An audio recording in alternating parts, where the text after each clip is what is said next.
stating that wage establishment should not be a partisan issue. Now, this makes a great deal of sense to me because I feel that our government should not use lower wage earning classes as pawns to push political agendas such as gaining votes or even taking office. In today's speech, I'll talk to you about the need for a raise in minimum wages in California specifically, which is where we live and we are affected. I can personally talk about this topic because I remember in my early years when minimum wage was about $7.50, $8 an hour. It was really tough, even as an 18-year-old with minimal responsibility. It was tough to live a day-to-day life, and I have to be thankful for my parents who actually undertook me and took care of me, and made me responsible for my sole necessities, I guess you could say. I've also done a lot of research in this because it really interests me. It's something that I believe would change the outlook of people, especially the lower lying classes.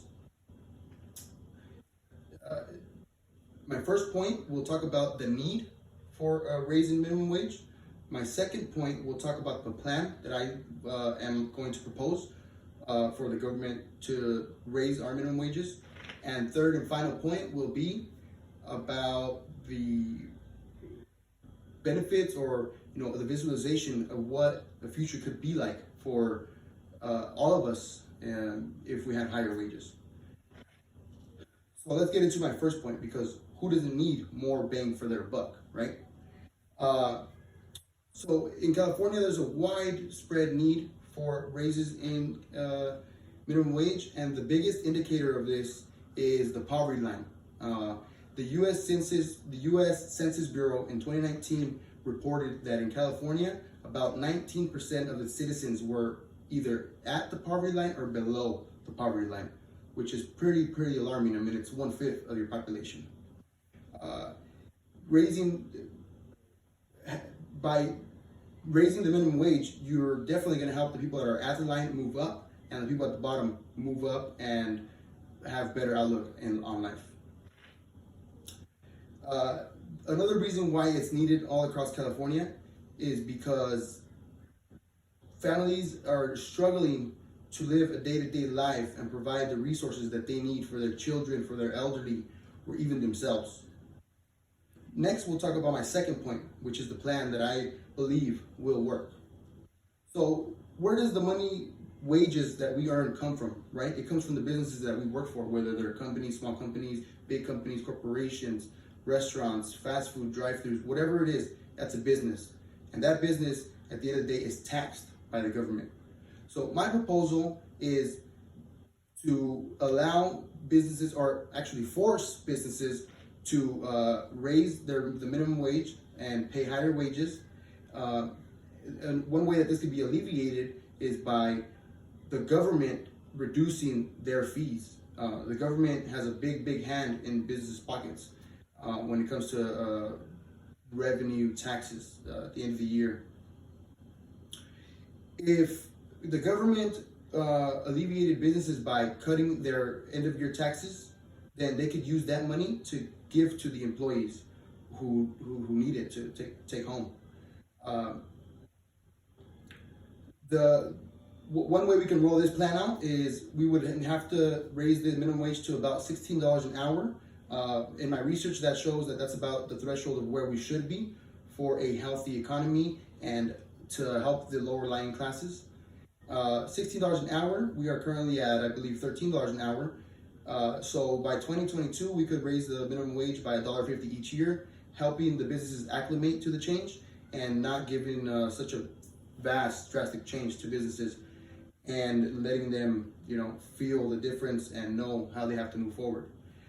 Now, the biggest point that comes to mind when you talk about businesses paying their employees more is, they're going to raise the price on what they sell or services they provide to you. This is why I propose that the only way that they are able to give higher wages is because they're compensated by the government by having lower taxes. So it doesn't include us employees, consumers, or regular citizens who have nothing to do with the business. Essentially, what I'm saying is they can keep their cost of goods at the same price they are now while raising the minimum wage. The Public Information Institute of California states that as wages rise, consumer spending rises. So what does that tell you? If a business goes so far as to give a little more to their employee as a wage, those employees will be out there spending more money, which means that other people will come to their business and spend the money. So really, you're putting that money out there just to get it back. It's a win-win for everybody.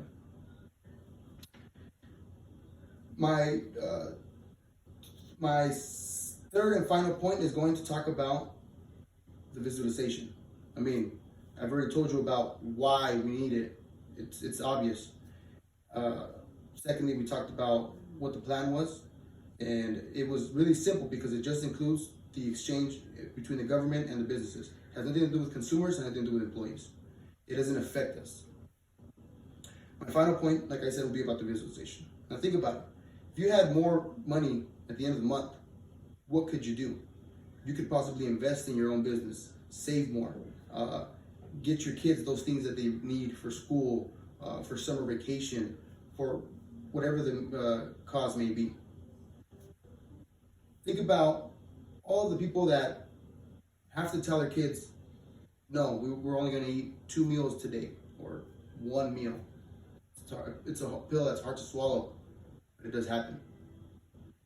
These families are hardworking.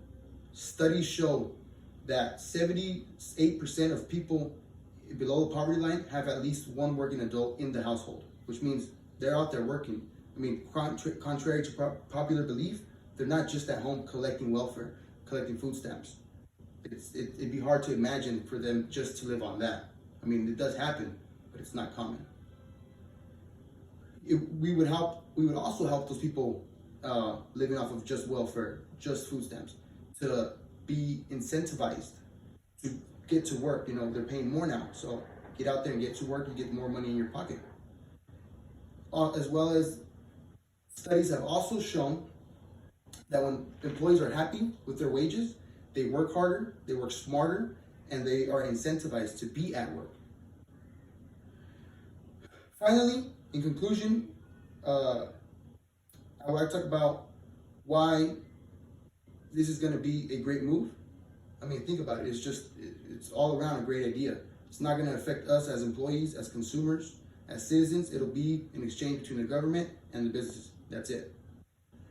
I highly, highly encourage you to think about what a higher wage would do to your earnings, as well as you can get out there. You can petition for this. You can call your government up and let them know, hey, we need more money in our communities. In conclusion, I believe we need higher wages in California. It really needs to happen. We need to get all of these lower lying people out of poverty. I mean, it's California. Come on.